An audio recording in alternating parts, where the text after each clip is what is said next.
You're welcome back. Nigeria has had to fight a painful civil war, but at the end of it all, the then head of state, General Yakubu Gowon, said, "There's no victor, no vanquish." Good for progress and development, you would say. As if the people have not learned any lesson from that, Nigeria has continued to experience a cycle of ethno-religious tensions and crisis. Aside insurgency, economic sabotage from pipeline vandals, farmers and herdsmen clashes, and most recently, secessionist agitations and hate speech. What is clear is that Nigeria faces a multifaceted crisis that threatens her peace and without intervention could fracture the country along ethnic and religious lines. Yet the problems are insurmountable. Ahead of the 2019 polls, what should be the response of Nigerians to the ugly trend? That's the focus of Sunday Live today. And I have here somebody who is campaigning for One Nigeria, Mr. Ibanga Isine, who is the campaign coordinator of I Stand for Nigeria. You're welcome. Thank you, sir. I also have here Salome Nuhu, who is a student from the American University of Nigeria, and I believe is one of those campaigning for I Stand for Nigeria. We also have here Emmanuel Nwogo. Lady and gentlemen, you're welcome. Thank you, sir. Fire the first shot to. Is it a lady or? Let me start. Okay. Well, here we are in Nigeria, a country that is blessed, a wonderful country, with characters who are, living in Nigeria. And, each time we have one problem or the other. We started earlier, we said we had to fight a painful civil war, but, we pulled through. And today we are here. Yet, there are little issues here and there. What does I Stand for Nigeria, stand for? What do you seek to?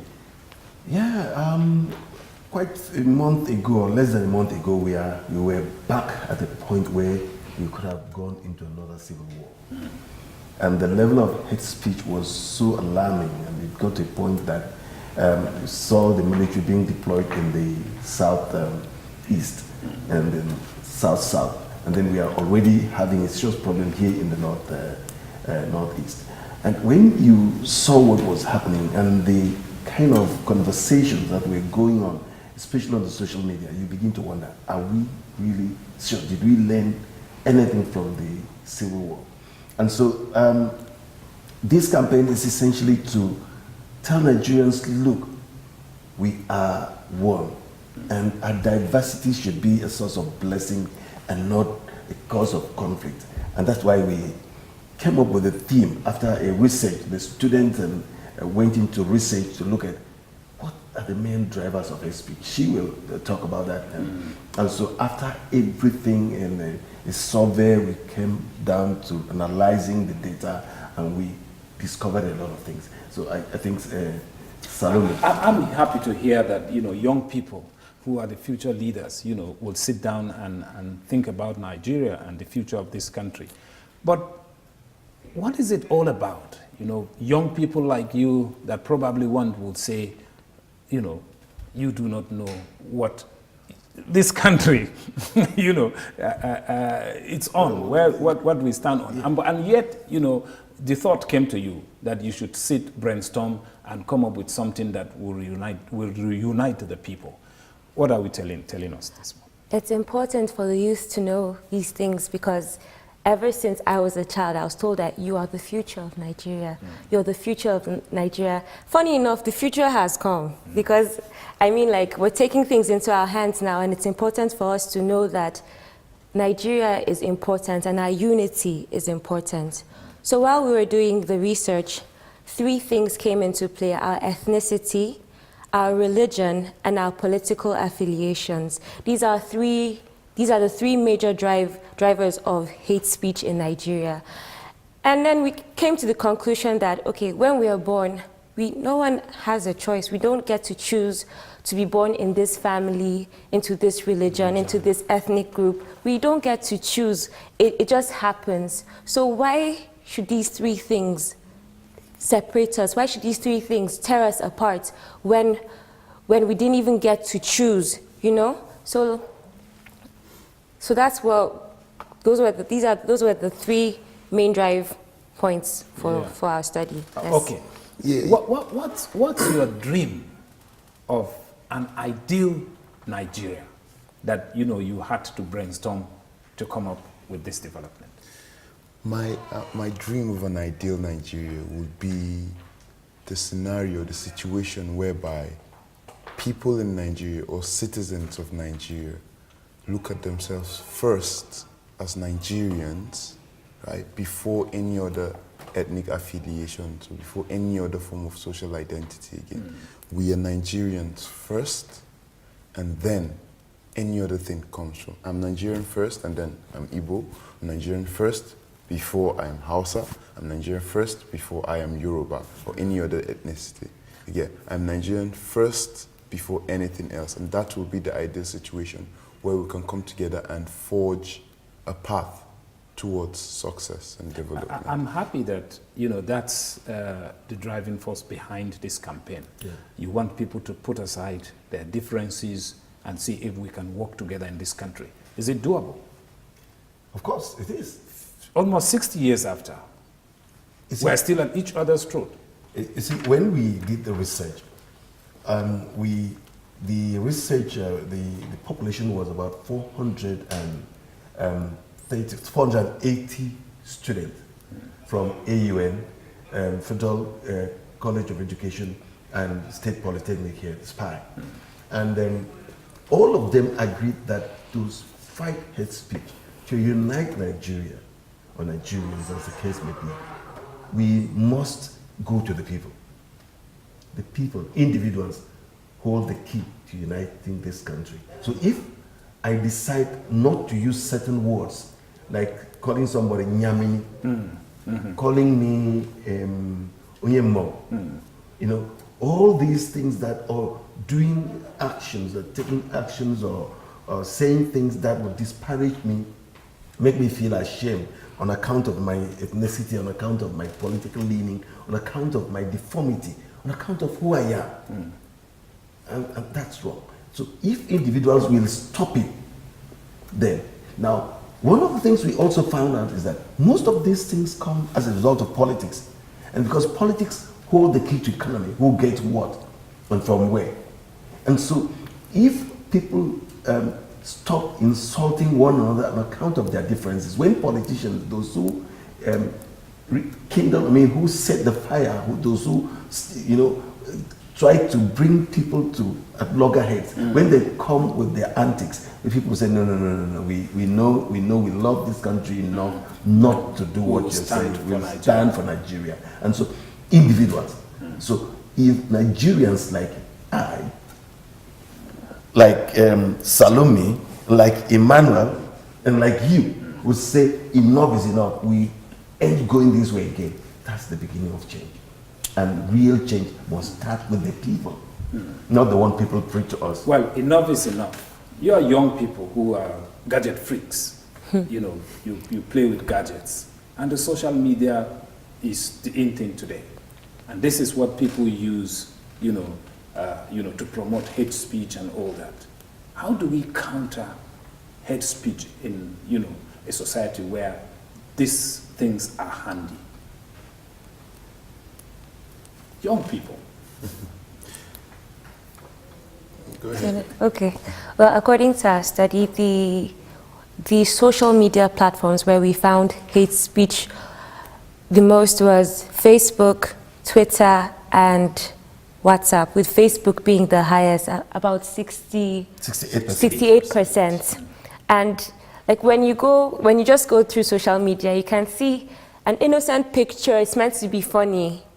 And then people commenting and insulting each other, and you don't even know where the insults are coming from, why people are insulting each other. It's quite alarming when you go through things like this.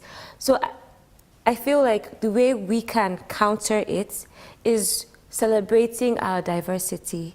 When we post things that unite us, things that show our culture, the beauty of our differences, and not things that poke our differences, poke at the things that make us different. Because some people post statements about, let's say, okay, I'm from Niger State now. Someone will post something about how we are in Niger State, and it's quite offensive. So instead of poking at the negative aspect of a person. What of lift the person up, say something positive, something that shows the beauty of our differences. That's one way of countering it. Another way of countering it is to try and embrace the side of us, that we clearly understand is different. For instance, if I am Igbo and you are Yoruba, now we understand that there are certain differences that sets us apart ethnically, right? Now, one thing we can do is try and pay attention to those differences. What exactly is it that sets us apart, and how can we learn to either adapt to it, either embrace it, embrace it.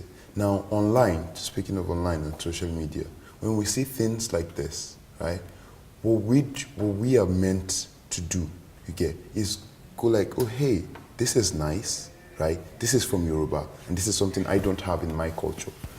Now, every culture have, say, their pros and cons, if I'll put it that way, and there are some things in your culture that I may find really helpful. Now we should look at it that way, right, and try and embrace those things and make them shine. Those things that make our cultures individually stand out. Those are the things that we're supposed to be sharing. Those are the things we're supposed to be liking, the things we're supposed to be promoting and commenting upon. And then try as much as possible to avoid taking the bait. I say taking the bait because when you go on online platforms, social medias, you find people who deliberately try and incite violence, who deliberately use hate speech as, rampantly. Now when we see things like this, we try and avoid taking the bait. Because we might feel obliged, or we may feel the need to support such kinds of things, but instead, everyone should try and suppress such behaviors. Because even off social media, take for instance, if you go to newspaper magazines, online newspaper magazines, those are also terrible avenues for hate speech. Try and read the comments and you'd be shocked what you find. You'd be absolutely blown away what you find. So in that kind of situation, we should try as much as possible to suppress anything hate that could incite hate and violence. Well, it seems Nigeria finds a crisis anywhere you turn in this country, wherever, whichever direction, there's always a crisis here or there. And as young people and as people who have seen and today, yesterday and today, we're here talking about what we can do as individuals, as a group, in this country to see how we overcome hate speech and other things. Yes, there was this issue of vacate before October 1 that did not come to pass. And then there was the issue of, the threats from the Niger Delta and all that. But yet, one way or the other, we always find, ways of overcoming our problems. Are we magicians or are we different set of people? These things, if they happen in another country, the country will blow. It shows how strong the foundation of this country, with people continue saying that Lord God did not consult anybody, and that's the truth. He never consulted the ethnic groups, the diverse people of Nigeria, the people from, there was no time he sat like the constitutional processes before independence. There was no arrangement like that, no dialogue. And we did not interrogate that relationship before we came into the marriage. Now, but you find out that even the least thing like corruption, if there are some countries that will collapse, will go bankrupt with the level of corruption that happens in Nigeria. Some countries will not survive the level of hate speech, like what happened in Rwanda, what's happening in Democratic Republic of Congo, what's happening in Sudan. So the things that happen in those countries and cause those implosions after the civil war, after have happened here, and you think the next day Nigeria will explode. And somehow we find a way around these things. And that shows that we have a future. There's so much potential in this country that if we are united and we invest in our people, invest in human capital, in our children, in our economy, and buy Nigeria, appreciate Nigeria, then I stand for Nigeria does not just mean, abhor hate speech, and it also means we are Nigeria. Everything I'm wearing is Nigeria, apart from the glass. Because if we produce it, I'll get it from Nigeria. And so that is the philosophy, that is what this campaign is all about. It is an ideology of Nigerians thinking, outside the box, looking at the bigger picture. And so we believe that if we've survived all those things we've survived, then we should sit down and discuss and talk again. Part of the component of this campaign which we are throwing to the government is that they should adopt this campaign as a national campaign and set aside one day in this country at a certain time of the day. Nigerians from all over the world, Nigerians at home and in diaspora, will stand up and lift their hands to say, I stand for Nigeria, irrespective of anything. We also want to have the federal government to convoke a dialogue on hate speech. Let's discuss these issues, these things that has been, tearing us apart. These politics, this religion. How do we get a fine line through them, and then get to a point where I can enter? I have a friend and a neighbor, I call it Imam Dauda Bello. He is so humble.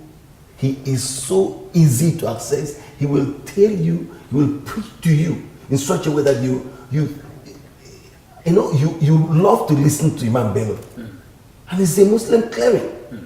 If every cleric behaves like Imam Bello, I would go to their house. I say, teach me, your religion. And then pastors could also do that.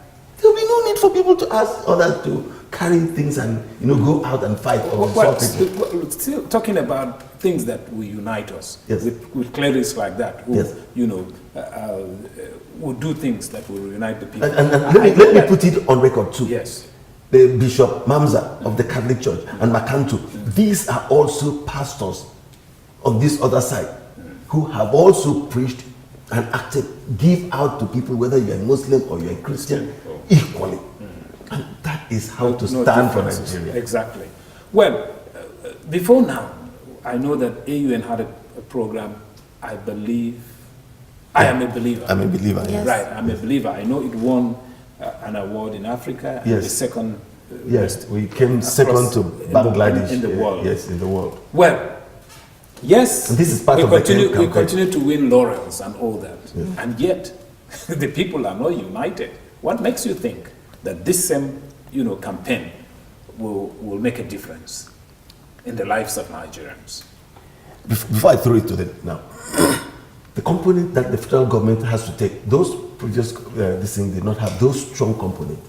That if we declare, like we say, one day in the country, every day, that day becomes a day for us to stand for Nigeria, and then convoking a national dialogue on hate speech, on all the things that are dividing us. People are talking about restructuring. We should look at all these areas. Yeah, you can. Okay. What I want to say is that with hate speech and all these things, it's going on everywhere. But you said that October 1st, people were asked to vacate, but it did not happen. But if you notice that in some regions, people stood up against it, that they're okay with these people. I'm okay with these people living with me. It's not an issue. I don't want people to leave and things. And it worked. It worked. It's maybe it did not play a major role, but like seeing that other people are standing for such a beautiful cause motivates other people. Like some people are just there sitting down. They're not contributing to their country in any way. But when they see other people standing up for their nation, it motivates them to do the same thing. So, I mean, like with the I am a believer 1, I am a believer 2, all these things, they add up, and eventually they will play great role. And it will help Nigerians see that, okay, these are youths standing for our nation, making sure that the future is secured and Nigeria is united. Why don't we stand with them? Why don't we do something for our nation to ensure that our children have one Nigeria to look forward to? I still ask, do you see hope, I see great hope. I am a very optimistic person, right? And like Salome said, the October 1st issue was a clear indication, because I watched this very funny online content that was shared everywhere. It was like youths from the north here, right, turned it into a comedy, in the sense that they represented the forces that stand for Nigeria again. So they made online content to promote one Nigeria. And I believe that's a starting point. That's like factors we should take into consideration. And then things like this put together, collectively put together, helps us achieve our goal at the end of the day. It's not going to be an instant success, right? But I believe with commitment, dedication, right, hope and perseverance, we will get to where we want to get to. AUN continues to amaze people, aside being a development university, you have come up with a lot of first things. The I am a believer thing, I stand for Nigeria. These are good things that, if we're able to replicate in other places, probably things will change for better in this country. Do you see us, would you advocate for kind of entrenching this now into our curriculum? I will definitely, I support it 100% that it shouldn't just be, because this is an international competition, but we should make it, use it to make a national competition where institutions, even secondary schools, universities, whatever it is, come together and come up with ideas on how we can deal with situations that are around the nation. So I believe that when we should not just look at things from the international aspect, we should bring them home. It shouldn't just be a thing that AUN is participating in. It should be a thing where Nigeria is participating in. Itching to talk? Yep. One thing I also noticed about Nigeria, its ability to try and suffocate the past, right, instead of embracing it. I think that our past is something we should embrace and try and learn from it. And by doing things such as, trying to remove history from curriculum won't help. I believe subjects like history should be really, broken down, dissected, and studied, taught to the youth, taught to the younger ones, so that they can learn and don't make the same mistake. Yeah. So things like this, if we can embrace and do things like this, I believe we really have a good chance, of achieving our goals. Earlier you raised the issue, Mr. Ibanga, of restructuring. Yeah. And probably I need to have your thoughts on restructuring Nigeria vis-a-vis, your campaign for I Stand for Nigeria. Yeah. When we come up to the issue of restructuring this country, what would you say about that? I think Nigeria is in need of a tremendous amount of reform, and restructuring will be one of those avenues. Now, the problem is trying to figure out exactly how to go about restructuring, and that is something we all need to come together and collectively decide. We don't leave that to any segment of the country to do. We come together and decide what exactly needs to be done. Do we need restructuring with all the crises in this country? I mean, I've seen places where a lot of people are like, Nigeria we need to start over, we need to start again. But when we start again, I would say, if we start again, we need to, it's not like, we need to look at our history, because I believe that we have made the same mistakes over and over and over again. The history is, we're not really looking at our history and trying to make corrections from it. We're just doing the exact same things. So if we do restructure, let's not make the same mistakes. Let's learn from our mistakes and make Nigeria a better place. So yes, I guess we can restructure and not make the same mistakes that we did. The seed of discord, would you say it was sown early in this country? Because obviously, I don't believe that what we see today in this country is what the founding fathers of this country dreamt about. Yeah, it is. It's deep rooted.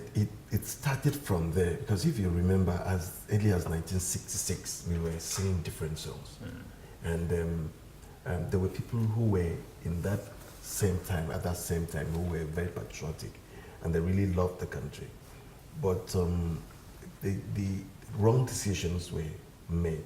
The kind of spur of the moment action that almost caused a problem initially. The coup that happened and the counter coup, and then the military, when the military came in the first time, they tested power, they didn't want to go again. And most of the problems we now have came from that intervention of the military. Because if you have a child and you send the child to school, it's not doing very well, you hire a teacher, a home teacher, and then you try as much as look at the weaknesses and then you try to make corrections. We would have corrected ourselves. But when the military came, threw everything we had away. And one of the constitutions, the best constitution in this country is the 1963 Republican Constitution.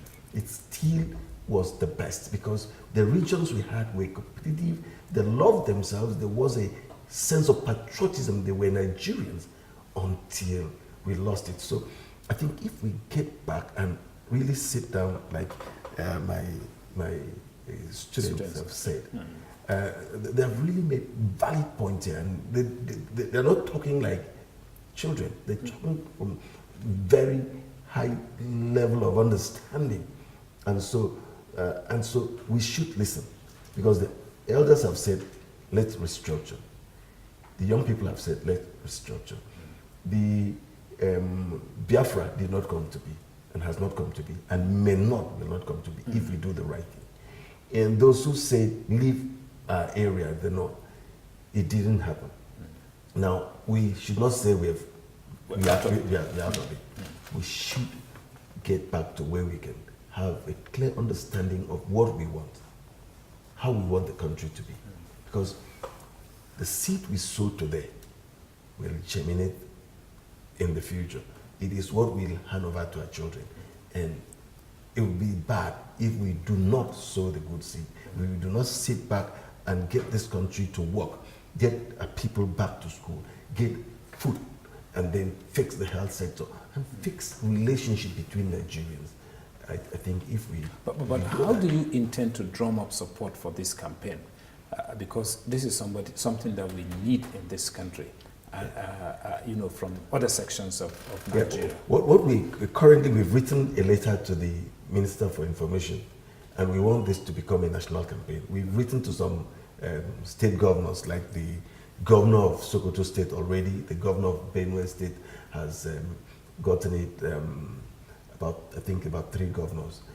If they could also create parallel campaigns like this, or adopt, or even engage us to come and talk on this, I think it would be good. We want to see the Vice President of Nigeria and really get him to endorse this. He has a very strong social media presence. He's really well respected, and if he says, I stand for Nigeria, and endorses the campaign, I think it will go a long way. And when we get the governors at the Governors Forum to also create campaigns like this, and to really mobilize Nigeria, sensitize Nigeria that we should believe and think Nigeria, love Nigeria, embrace Nigeria, be truly Nigerians. I think we'll be on the part of... we missed it at some point in this country, and that's why today we are speaking in different languages, different tones and all that. Where should there be a reconnect? I mean, when it comes to language, it's very difficult to go back because there's so many languages in Nigeria. I can't even keep up with the languages in Nigeria. But I would have thought that it should be our strength. It is our strength, but I don't think we can. I mean, like we all have, well, English language is a foreign language, but a lot of Nigerians speak English and they speak it well. And I feel like, okay, in as much as it's a borrowed language, we cannot start, I don't know if we can start creating a Lingua franca. one language for Nigeria. But I mean, like, we shouldn't ignore the fact that we have different languages in Nigeria. We can't go back, we can't fix that. But we should acknowledge it, embrace it, and don't look down on people's languages, you know. Apart from language, I mean, there's always Nigerians outside Nigeria. They are Nigerians. They have a way of, you know, yes, they coming always. together. Yes, I don't know how they do it, but like they don't come out and say that, oh, I'm Igbo or I'm Hausa. They are Nigerians. Emmanuel, outside. is it a minus for us? For the language Languages, factor? yeah. One thing I found very recent research actually, we discovered that with the coming generation, right, a lot of Nigerian languages are going to die out. Why? Because, you know, people, they don't get passed down. Yeah, and that's something that saddened me a lot, you know. And except for strong languages such as Igbo, Hausa, Yoruba, the prominent languages, most languages in Nigeria will die out with the coming generation. Why? Because parents don't teach their kids their languages. Yeah. You'd be surprised that there are parents who are actually shy away from teaching their kids their local languages. Now, this is something that should be frowned upon. We should embrace our languages. We should love our languages. We should teach our kids our languages. We should make our kids teach their kids our languages. Okay. This way, it ensures our culture doesn't die out. It ensures that we promote our culture. Yeah. And in the case of having one lingua franca, I think we can, to be very honest. I mean, why not? Nobody's going to stand up and say, oh, hey, let Yoruba be the official language. Hey, let Igbo be the official. Hey, let Hausa or something. We can create, why not broken English? I mean, pidgin English is a very strong, it's something that everybody, or at least almost everybody, either knows or can learn easily. You get, I'm happy your students talk about research. Yeah. You know, That's what AUN stands for. If we have this kind of, a rapport between staff, students, and then research in our public universities, don't you think that will make a difference? Exactly. And that's what this campaign is all about. We want to, but next week we will be going to some of the tertiary institutions like the College of Education, SPI, and then we'll be going to Maltech very close here. We want to take this campaign, we want to take what we know, what we do, and then share with them and see how we could pass it along. Gentlemen, how do we change this negative narrative, about Nigeria, finally? Emmanuel. Very quickly, I think it starts from in here. At the end of the day, like I said from the very beginning, that we are Nigerians first before anything. And if we could imbibe that culture in us, that mindset, then the people from outside, the international community can start to take notice. Okay? And when we have it figured all out in here and up here, I think we've broken that issue, that major problem. You get, and that is the greatest problem we have. It's in here and up here. Salome, is it a jinx for us? I'm going to agree with Emmanuel because I really liked President Buhari's campaign message with change begins with me, because if everyone decides to change and embrace Nigeria, become one, united, that means instantly Nigeria is one, because we have all agreed, we have decided that we're going to change the way we talk about each other, the way we talk to each other. When we all agree, the change has happened. How do we practice change? Yes, like I said, from the individuals. The research we conducted said individuals, those who even fill those forms, as I said, they should be responsible for it. Also, that's why we want everybody, every Nigerian, wherever you are, be Nigerian, think Nigeria, love your neighbor. The two religions talk about, all the religions talk about love, love God, and then love your neighbor. If you love me like you love yourself, and you love God, then you will not insult me. we have agreed we're going to stand for Nigeria. Yeah. Well, Yeah. that's a good one. Yeah. Let's stand for Nigeria. And I tell you, the future will be brighter. Thank you very much, Mr. Ibanga, for coming on the show. Salome, it's great to have you. You did very well. Emmanuel, thank you for coming on the show. Thank you for We'll having see us. you again next time, if you oblige us that opportunity, so that we can talk more about it. We want to come as often as possible. Okay. Please call us. We'll create that avenue so that we can talk about the future of this great country. Of course. We will not allow this country to die. Thank you very much. You are watching Sunday Live. Today I have here Mr. Ibanga, Salome, and Emmanuel, who are students from the American University of Nigeria, and Mr. Ibanga is a teacher in that school. We'll see you again with yet another edition of the show next Sunday. Thank you and God bless you.